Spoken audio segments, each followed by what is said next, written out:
Hi everyone, I'm Jeff Kornberg from the Dragon's Tomb, and today I'll be taking you through my top 10 board games of 2022. I've played each game on this list at least one time, so you know you can definitely trust my fully formed opinions on them. Number 10. Foghorn Farts on Foghat Hill.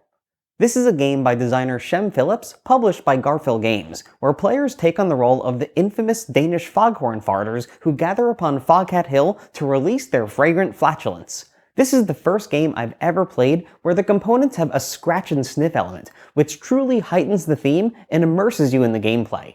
It really makes you feel like you're on Foghat Hill with the foghorn farters, smelling their farts, and that alone solidified this game's spot on my 2022 list. Number 9. 64,000 Trains. I love how straightforward this game is. No board, no cards, and no rules. Literally just a giant box filled with 64,000 trains.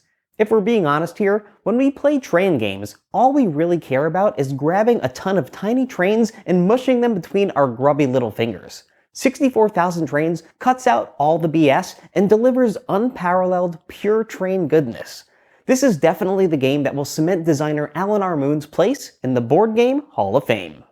Number 8. Steamroll Syndrome. Tabletop gamers flip their lids when games find ways to combine multiple mechanics you'd never expect to see together into the same rule set. Steamroll Syndrome by Martin Wallace takes that concept to the next level by combining worker placement with area control, social deduction, hidden movement, bag building, trick-taking, negotiation, role-playing, variable player powers, asymmetric factions, betting, bluffing, hidden roles, set collection, racing, bingo, and real-time push-your-luck card drafting. On top of that, the game gets really crunchy once it throws in high-stake auctions, narrative choice, program movement, secret unit deployment, and its I-cut-you-choose stock-based rondelle. The way all of that is balanced with its action retrieval, delayed purchase, pattern movement, dexterity-based cooperative chit pull system really highlights how special its player-judge, predictive bid, random production singing elements are. And we can't forget that the true star of the show is its roll and move mechanic. Number 7. Unmatched, Grover Cleveland vs. the cast of MTV's The Jersey Shore. In the latest entry of Unmatched by Restoration Games, it is so fun getting to see some of our generation's hottest Italian TV personalities duke it out with the only president to serve 2 non-consecutive terms in office. What makes this game stand out are the creative implementations of each character's personality and skills into their devastating power moves. It's exhilarating having President Cleveland pin down DJ Pauly D with his fiscal conservatism, or having Snooki thwart his plan by fist-bumping his bushy mustache into the local laundromat. Number 6. Roll and Write the Flip and Write game. One of the most innovative offerings of the year, this is a roll and write game disguised as a flip and write game. Instead of rolling a 20-sided die, it comes with a deck of 400 cards, each with a random die roll 1 through 20 printed on it. Each turn, you'll roll the die by flipping a card and using the result to carry out an action on your player sheet. Then, reshuffle the 400 cards before your next turn in order to roll again. Plastic waste is a huge problem in board games, and it's refreshing to see a publisher leaving out the dice and truly thinking about their environmental impact. Number 5. Fuzzy Flitwicks.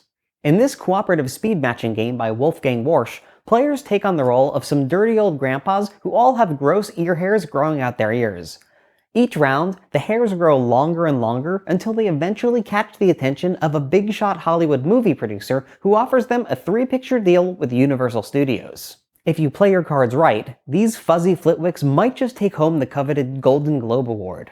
That is, unless a jealous Walter Matthau comes and trims their ear hairs, forcing them to violate the hair clause in their contracts and destroying their only chance at fame. To make a long story short, this game has a great solo mode. Number 4. The Tariffs of Westminster. In this dark flotsam game by Lucky Duck Games, players work as British longhats trying to enact the most ruthless tariffs on the local peasants. What stands out is that this is the first time Lucky Duck has completely done away with all boards, cards, and components and delivered an entirely digital experience. Literally the only thing inside the box is a standard floppy disk. Each player brings their own LAN computer, installs the game, then connects to the other PCs so you can all game together. It's such a cool feeling knowing you're playing a board game the way that people in the future will likely play all of their board games. And this one truly soars. Number 3. Board game content creator, The Board Game. As one of the world's top board game content creators, this Ravensburger game really speaks to me. In it, hundreds of players compete for views by creating the exact same type of videos. It's great trying to convince yourself that a random person is going to want to watch footage of you unboxing a game, or that it's a good idea to set up a live stream of you and your friends playing Gloomhaven and looking up the rules every 40 seconds. The game does a great job of making you feel defeated as you go on Facebook to ask the community what types of videos they want you to make, only to get no replies and resort to making endless top 10 lists like you were going to do anyway. If you're able to consistently make content for more than a year before getting frustrated and blaming your failure on the YouTube algorithm, congratulations, you win. Number 2. Donkers Legacy. If you're only going to play one Legacy game this year, it's gotta be Donkers Legacy. In this game, players take on the role of duck basketball players who are competing to dunk the most balls onto the other players' heads.